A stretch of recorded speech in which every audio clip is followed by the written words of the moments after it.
Hi friends, welcome back to Merstack. In today's session, we are going to see how we can share the context of a flows between two flows. Okay, so what is the context of a flow? Context of flow is nothing but a state of the flow. State is defined by the variables inside that flow. So whatever variables you define under the flow, right? That represents your context of the flow. So the crux of the today's session is how we can pass this context to a different flow and then access there. So how to set that context from a flow, let me call it is a parent flow, and how to pass the state of this flow to the other flow. Okay, so to demo this, I have created simple two flows. Let's call this as a parent flow, and I have one more flow where we're going to access that context. So here I have only one activity where I'm creating only one context variable. That's it. I don't have any other operations defined in this pro. So now let's see how we can define the context. Before that, we'll see how we can call that subflow from this flow. Okay, so there are two ways we can call this. So there are, if you go to the actions, there is a spawn activity, okay, and there is a call activity. So call activity gives the option to invoke that subflow in synchronous mode, and spawn gives the option to run that flow in the asynchronous mode. So wait for child. It's like if you set it false, it won't for the child execution. It just move on and finish its own execution and goes away. So so both activities have same feature, only except that last one. So here you need to set the which flow you want to trigger. Okay, select that flow and give the proper name here. Okay, this name is important. So whatever name you give here, you'll be using that name to set the context. Okay, so and then last third thing is we need to set the context variable if you want to see the status of the subflow, whether it's aborted or executed. Okay, so this way we can invoke the subflow. Now let's go and see how we can set the context. So first thing what I did is I just set the flow name. Okay, and that's what I said. This is a subflow. If you give here, that is not a subflow name exactly. That is an activity name which triggers the subflow. Okay, this one. And here you can see I have set this variable also. And here there is no option to wait for a child because I use the call activity. Okay. Okay. Now next thing is we'll see how we can set the context. Okay. So whatever variable I have here, so I have this variable. Let me show you that variable. So this is a variable I want to pass it to a child. Okay. So the parent, I just make a note of it. So there are two options. If you see here, set child context and set parent context. So once you drag it here, so right now you want to set the child context, right? From parent. So here you can choose that name, which I told you, right? This one, this name, and then goes here. So once you set the child name, that means you define the child. Okay, now child key, which variable is going to catch this value from the parent? That name you need to give here. And then third thing is which variable is sending the value. Okay, I already configured here. So if you see here, I have defined the child name. Okay, child activity name actually. And then this is the parent ID I'm going to pass, and who is going to catch it. This is the ID from parent. This variable you will be seeing in the child flow. Okay, so this is all. But if you notice here, I can set only one variable because this is the limitation of the Adaptio suite. With the child set child context activity, you can set only one variable. So if you want to set multiple variables or set of variables for a child, then there is a custom code. You need to write a custom code. So I have written the custom code. Let me go to the simple, this variable, if you see, right, I have set it in the first activity itself to give this is nothing but the activity name. Okay. So once you go back to the custom code here, you need to get that name and then get the context of the that child.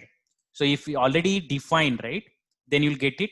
Otherwise we can create a new map. Okay, hash map, and then inside the hash map whatever variables you want. Okay, the set of variables you can create and pass the values. So I have created parent process flow ID and parent process flow name. So you can get these variables, but hold on, we have not created this transaction PID or transaction name, right? So Adaptia should provide some system variables which defines the state of your process flow. So transaction PID, transaction ID, transaction name, these are the system variables we can access via context. Okay, so I am defining PID. PID is a process. So whenever you run the process flow, right, you will get an instance. That ID is nothing but the that ID is accessible via transaction PID.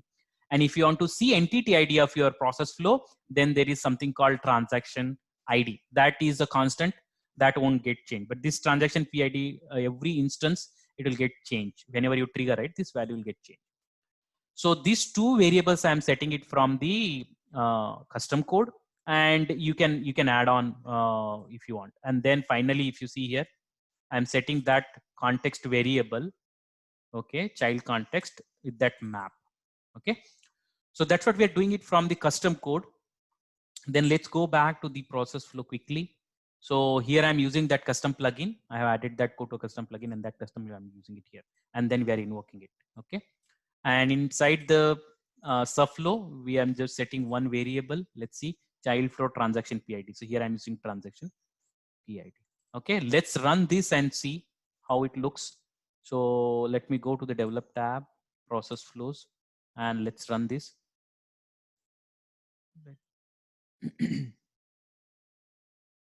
Let's refresh this one. Okay, let's go quickly to process flow and run this pro to the logs. You can see it here, P and C you are able to see, right? So that is what the parent and child relationship. P represent your parent and C represent your child. So let's go here and see what are the activities executed. Those you can see it here in the execution details. And let's go to the context. Here, if you see, I have created only parent ID, and there is something called subflow. These two variables we have created, okay, as part of put context. And then one more thing here, you can see the child context. See, the call child demo is your activity name, and then this is a property. And here you can see these are the parameters, or we can say context variable set. So let me show you.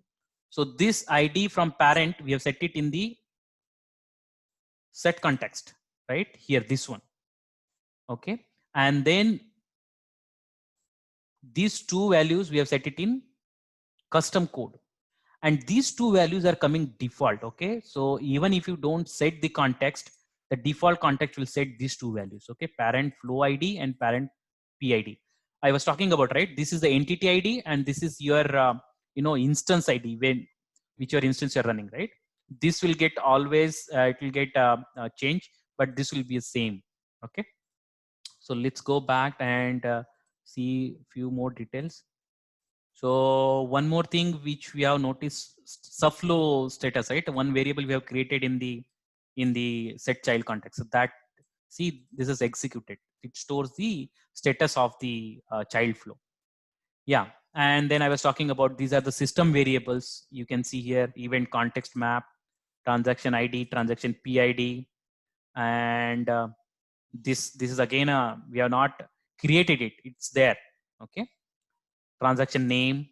These are like the system variables. Let's go and see whether these variables, whatever we have created, are visible in the child or not. Okay.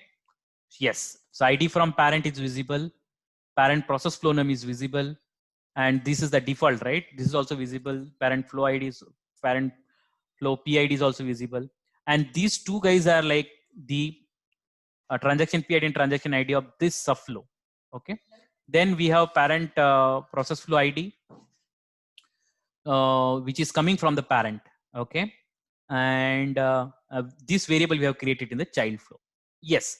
So we have created only one variable in the child flow, but we are able to access the variables from the parent flow. Okay. So this is how we share the context between two flows. And we can do same way. We can set the parent context from the child, And if you see, go here, you need to select the key which you want. See, these are the keys: process flow description, child, transaction PID, and those you can send it to a parent. Okay. Yeah, so that's it from this video, and hope you liked it. Please hit the like button, bell icon, share with friends, subscribe the channel. Thank you for watching. Bye bye.